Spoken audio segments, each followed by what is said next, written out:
다음은 정민구 의원님 질의해 주시기 바라겠습니다. 예, 3도 1동, 3도 2동을 지역으로 는 정민구 의원입니다. 우리 김태엽 서귀포시장 예정자님께서 3월 26일 날 술자리를 하시고 대리운전을 하셔서 노영동 집 근처에 왔다가 잠깐 주무시고 보니까 주차장이 남의 집 주차장이라서 이동을 하셨습니다. 한 150m 정도 언론에는 이동을 하셔서 그때 아마 이제 그 가로등하고 접촉 사고가 있었던 거죠. 그래서 개인 뒤에 택시분이 신고를 하셔서 음주운전으로 해가지고 어쨌든 변상금 처분도 받고 약식 기소 받아서 800만 원. 네. 술자리는 누구랑 하신 겁니까? 말씀해 주실 수 있나요? 언론에는 5분인데 3분 정도는 제가 이제 얘기를 들었습니다. 근데 2분은 이제 아무도 얘기를 안 해주셔가지고 그 동네 분들이 자꾸 왔다 갔다 하셨고 해가지고 솔직히 저도 누가 누군지 잘 모릅니다. 한 분은 정확히 아는데 그 3월 26일이면요 총선 시기입니다. 총선 시기. 그래서 보니까 제가 들은 정보에 의하면은 모 후보도 거기에 동석을 하고 있는 거 아니냐 전혀 그런 아닙니다. 의견도 있습니다. 예, 뭐 저는 뭐 그 자리에 없어서 확인을 못 하겠습니다만 전혀 아닙니다. 어쨌든 선거 아주 예민한 선거 시기에 물론 그때는 뭐 명예퇴직을 하셔가지고 자신이 민간인 신분에서 그럴 수도 있죠. 사람을 만날 수도 선거하고는 전혀 관계가 없었습니다. 아니요. 제가 확인을 못 하잖아요. 그래서 제가 합리적 의심을 하는 거예요. 그거에 대해서 반박을 하실 필요는 없어요. 왜 그러냐면은 그 판단은 우리 도민들이 하실 거예요. 3월 26일이면 저도 열심히 선거운동을 했습니다. 저희 민주당 후보 당선을 위해서. 이제 그 말씀을 드리는 거예요. 그 시기가 그 시기라는 얘기예요, 지금. 자. 그래서 5분 정도가 이제 술자리를 하셨다는 얘기를 들었습니다. 그 3분은 제가 이야기를 들었는데 제가 확인할 길은 없습니다. 제가요, 그걸 보고 근데 우리 김태엽 예정자께서 서귀포시장에 응모한다는 얘기는 제가 작년부터 들었어요. 작년부터. 그것도 확인할 길이 없죠. 근데 총선 시기에 이런 술자리를 하셨고 문제는 그 이후에 저는 뭐 몰랐죠. 언론에 나오기 전까지는 제가 알 수 있는 길은 없으니까. 문제는 서귀포시가 정치적으로 거대한 카르텔이 형성되어 있는 게 아닌가. 저는 그런 생각이 들어요. 왜 그러냐면은 제가 아는 김태엽 서귀포시장 예정자께서는 그렇게 많은 욕심이 있거나 부와 명을 탐하거나 잃어보신 분이 아니에요. 그리고 명태도 훌를 벗어버리기 위해서 명태를 하신 걸로 알고 있어요. 그런데 이런 음주운전 전력이 있고 많은 도민들이 바라보고 있고 그리고 어쨌든 인사청문이라는 게 본인한테만 본인 것만 나오는 게 아니잖아요. 가족이 다 나오는 거란 말이에요. 제가 아는 김태엽 시장 예정자께서는 이거를 이렇게까지 할 이유가 없단 말이에요. 그래서 저의 결론은 우리 김태엽 서귀포시장 예정자 주변에 거대한 카르텔이 형성돼 있겠구나라는 합리적인 의심을 할 수밖에 없다라는 생각이 듭니다. 답변 드리겠습니다. 아니 답변을 굳이 하시면은 또 오해를 부릅니다. 아니, 무조건 아니라고 그러실 그랬죠. 아니죠. 답변을 드리겠습니다. 그 아니, 과정을 아니 배경을- 과정은 필요 없고 왜 그러냐면은 제가 직접적으로 결정적으로 지원하게 된 동기를 말씀드리면 되겠습니다. 아니 그거는 제가 어떤 모두 발언이라든가 다른 의원님들을 질의 속에서 다 보았습니다. 그리고 저는 그 말을 믿고 싶어요. 그래서 저는 주변에 대한 얘기를 지금 하고 있는 겁니다. 저희 상상력이었으면 좋겠어요. 저희 상상력이었으면. 그리고 저는 원희룡 지사가 민선 6기, 민선 7기 하면서 서귀포시 전체가 보이지 않는 손에서 움직이고 있구나라는 생각이 들어요.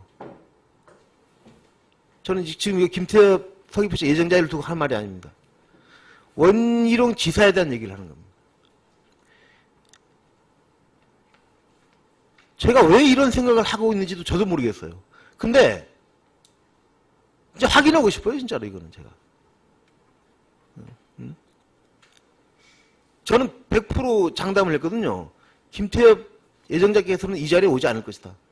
근데 오셨어요. 그 온 이유를 간단히 설명드리겠습니다. 저도 답변할 기회를 주셨으면 고맙겠습니다. 제가 다 들었습니다. 그리고 우리 아까 강성희 의원님이 얘기를 하셨어요. 이것도 합리적인 의심이에요. 근데 이 부분은 왜 제가 말씀을 드릴 수밖에 없냐 하면은 공교롭게도 우연히 다 시기가 겹쳐서 그렇습니다. 자, 우리 김태엽 예정자께서 비서실장으로 계실 때 어쨌든 부인께서 진급을 하셨습니다. 근데 진급할 시기는 됐어요. 근데 공교롭게 시기가 맞았어요. 너무 늦었습니다. 그리고 아드님이 그 시기에 또 남정을 가신 거야. 그리고 형님께서 또 그 시기에 가신 거야. 억울하실 거예요. 근데 시기가 공교롭게도 맞아요. 우리 원희룡 지사께서는 미래통합당 지금 최고위원이셔요. 근데 미래통합당 전 민경욱 의원께서는 이런 말씀을 하셨어요. 음주운전은 미필적 고의에 따른 살인행위라고. 고민을 했습니다, 저는.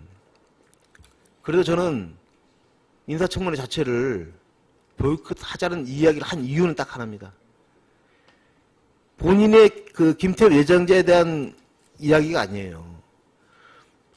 자, 음주운전이 처벌 기준이 아주 엄격해지고 강화됐습니다. 예전에 비해서.